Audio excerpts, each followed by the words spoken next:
We're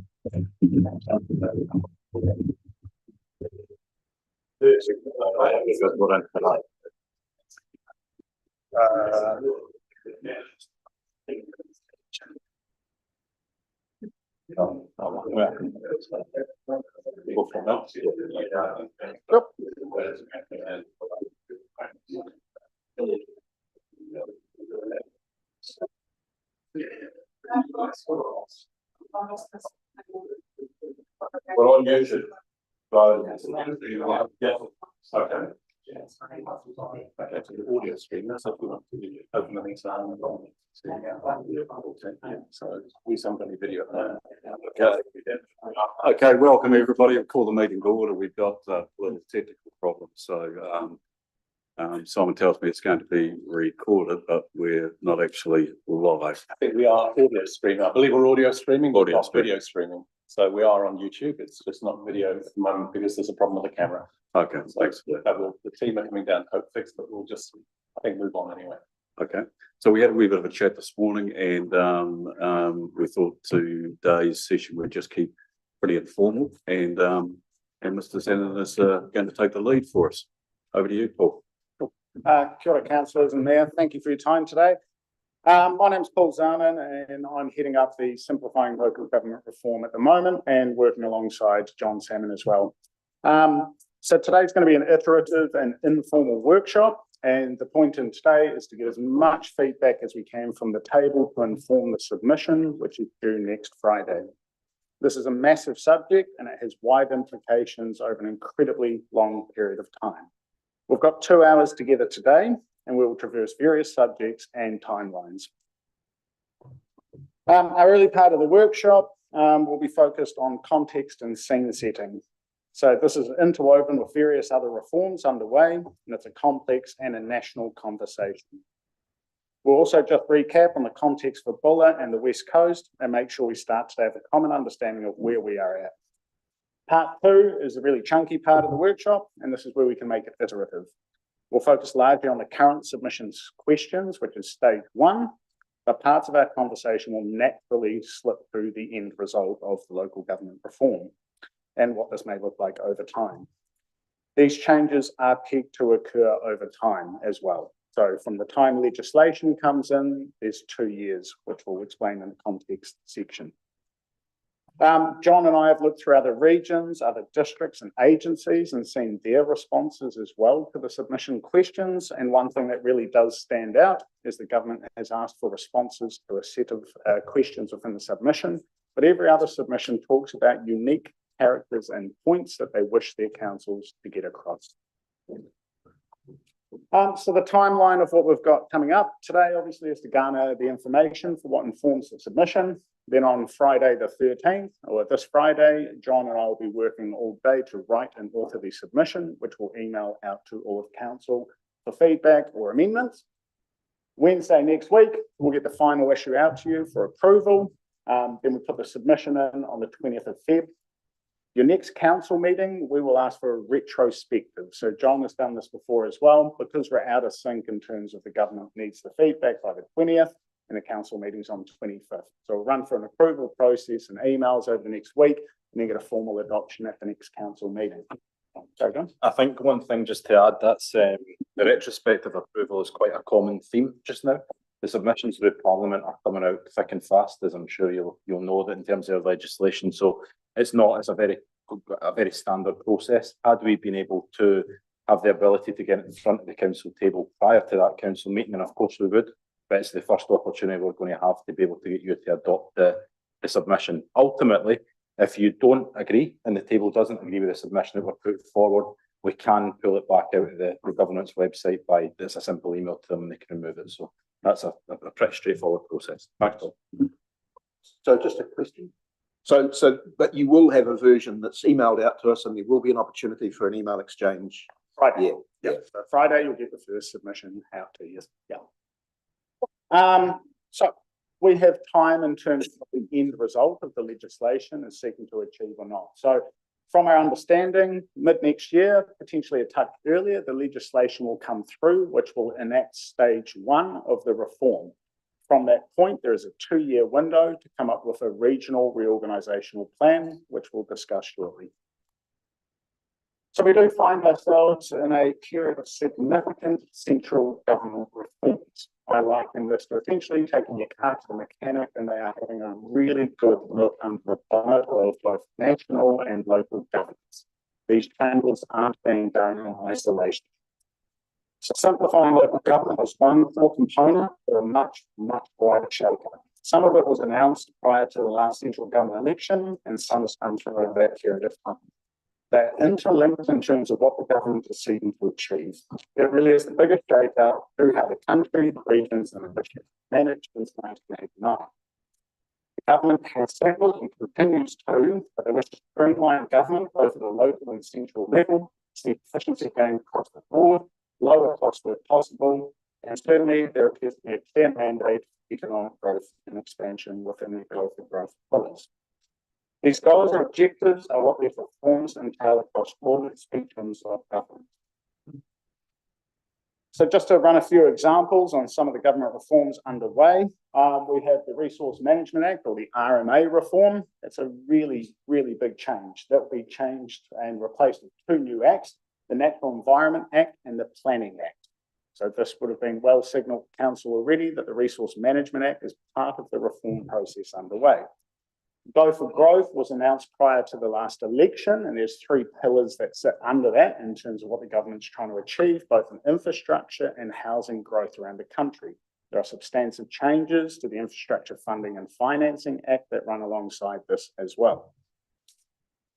Further to this, MSIRT, you're going to be hearing a lot about MSIRT over the next couple of years. So this is the Ministry of Cities, Environment, Regions and Transport. This is hoovering up DIA, it's hoovering up the Ministry of Environment, Ministry for Housing and Urban Development, and the Ministry of Transport. Massive, massive central government shake-up. It's almost like a super business part of central government. Same as what happened with NDIE, essentially, back in the day. Local water done well. This essentially takes 40% of council's normal activities out of the equation as well over the next couple of years. Hence, the need to look at how we run our operations at a local and central level. Also coming up, we have city and regional deals, as indicated in the briefing in December with yourselves. These are 30-year visions, 10 years of deliverables, and this is the government and the council working together to achieve these. Then there are significant changes within the Building Act reform also.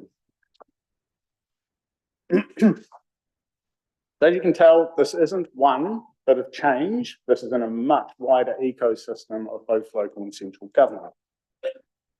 In the briefing that we delivered to council December last year, and we also provided the information on harbour software recently, but just keen to sum this up again. This reform is nationwide, not isolated to the coast. It appears to have cross-party support also. Very important, leaning into an election year, that it seems both the left and right blocs are looking at changes to central and local government. At the end of the day, this reform is an opportunity for us all to consider current functions, community aspirations, and what the future holds for how we operate as a district, a region, and indeed as a country. I'll repeat this multiple times through the workshop today, but this is a 2-stage approach. The stage 1 is where we're currently at. This is looking at the roles and functions of regional councillors to create a combined territories board. So that's what we're going to be talking primarily around today. Step 2 will occur once the legislation is passed, and step 2 is really sitting down for 2 years, evidence-based, figuring out what the future of local governance looks like under a regional reorganisational plan. As per the briefing in December, there is a historical context for the coast to take into account. We've seen recent announcements at the national media that they're looking for every region to have a combined district plan. We already have the Titai Oputini plan, or the TTPP. So we're starting to push this across the country now. As discussed in December, in 2015, there was a petition of 367 people on the West Coast that were looking for reform already. looking at the 4 councils that we have and advocating that there needed to be streamlined processes and reforms.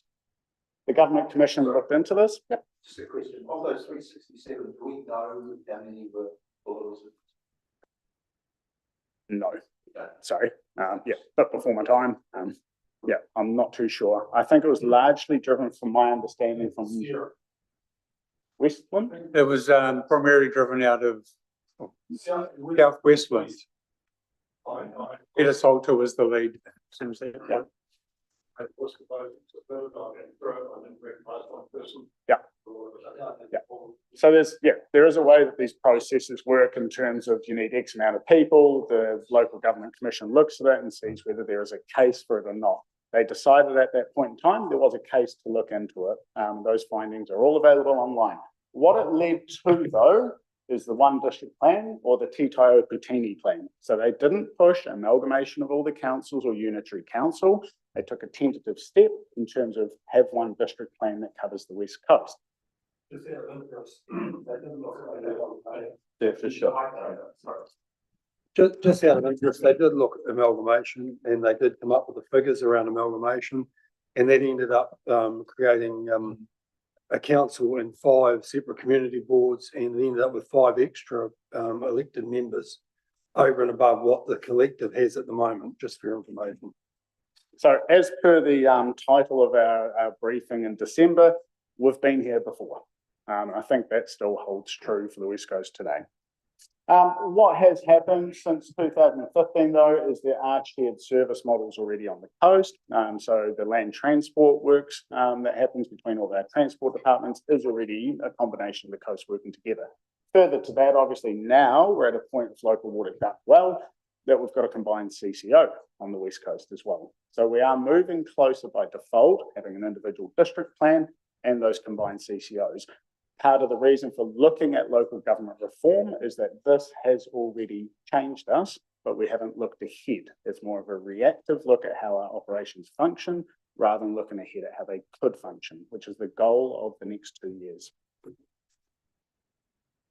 So today's workshop, as indicated earlier, we're going to be focusing on stage 1 questions, but we've got another hour and 45. I would really like this to be an iterative conversation.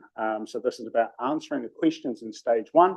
I can't see us answering those questions without actually having a good think about what the future of local government looks like. The intention is we'll try and stick within the script, but I have the oddest feeling we are going to be moving into the future to try and have some conversations around what models may or may not work for us. Part of the conversation here as well is that we've got set criteria to fill out for the government, but we'll start off obviously talking about what makes us unique and some of the key messages that you do want to see come through in those submissions as well. Yeah, I think that's sorry. Okay. So as part of that process, when you say what makes us unique is the 3 district councils for the West Coast, that were unique for us. Yeah, just for us. So we'll get into that in the next part of workshop. Yeah, if I just add one thing to Paul's opening gambit, ultimately the workshop today is designed that we have to have your input. You know, if we don't, it will be me and Paul putting a submission together and then asking for, and you know, if we don't get the right feedback, or not the right feedback, but enough feedback, then ultimately it's going to be mine and Paul's answers. And we'd really, really like it if the table could give us a bit of guidance in how we move forward. Cool. So does that work for everyone? We'll get to the government's questions, but we start off with this. Councillor Rutherford.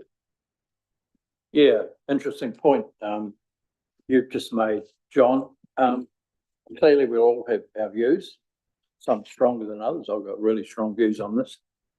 However, in order to make a meaningful submission, I think that you'll somehow will have to have a united view on what happens. We can feed in as individuals to you, but obviously at some point we're going to have a collective view rather than just a whole lot of individual views. So how are you proposing to handle that? So today we'll start looking at stage 1 questions and we'll see if we can find some consensus in the room, how we feel about the first part of the government reform. In terms of the end state of what happens over the next 2 years, we have time. And that is where we will find out the differences between the members at the table, the members in our communities as well, up and down the West Coast. So we'll give it a crack today and see how we get on actually finding the responses to the submission questions that the government has put out and see how we go with consensus around the room. If I could just add, I think your point's well made, but I don't think the submission can be crafted in a way which reflects all the views. So I think it is, as Paul and John have said, it's about gathering up the general feelings of the table, and there will be differing views, but it's recognizing then the submission, and these guys are going to be good at actually crafting that to reflect it. So don't feel that if you're in a minority, your views won't be represented.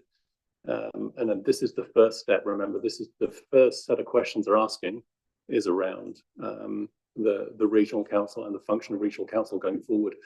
The real meat of it will be in that next 2 years about what reorganisation might look like. So yeah. Dave. Yeah, just on that, I mean, and thanks, Bill, and thanks, Simon, because I think that highlights why we're here.